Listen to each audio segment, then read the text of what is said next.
Hi, I am Emma from 7th period, and I did my poem project over The World is Too Much With Us by William Wordsworth.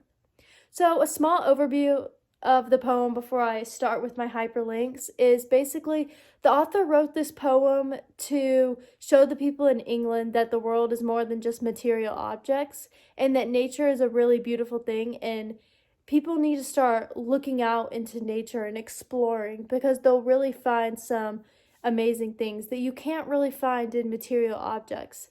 Now, this poem was written during the Industrial Revolution. It was published in 1807.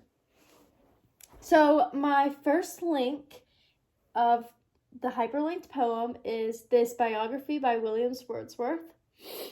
And I'm going to go ahead and say he was a pretty interesting guy. So, he was considered to be the father of romantic poems in England. He was born in Colombia. He was separated from his siblings at a very, very young age because both of his parents did happen to pass away while he was very young.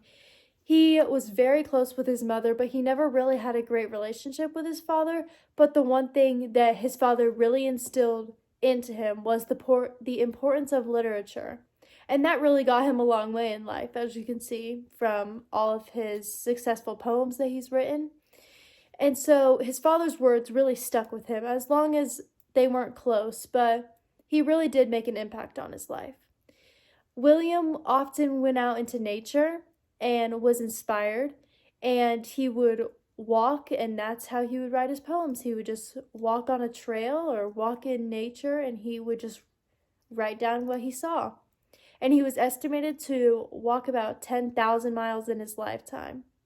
And he was really big for finding the beauty in things that may not be considered beautiful. So next, I have just a picture of the world. And then I have one of my literary analyses. I need to speed this up. I'm almost out of time.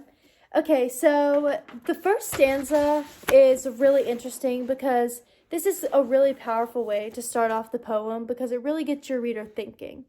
So the author states the poem with the title, and then he begins to talk about how nature provides so much for humans and they're not thankful.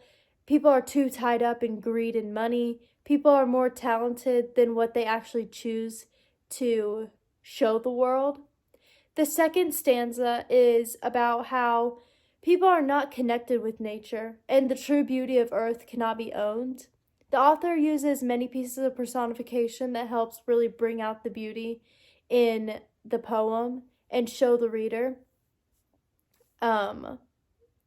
specific things about the sea and winds and moon. And then the last stanza is basically about him, and he's saying that he would rather be poor and helpless than not be connected with nature. So nature is such a big part in his life that he would rather give up everything. And so here's the rest of my hyperlinked poem. I'm 3 minutes and 35 seconds, so I'm not able to finish it. But I have 2 more analyses, 2 more pictures, and then the literary time period. So thank you so much for watching.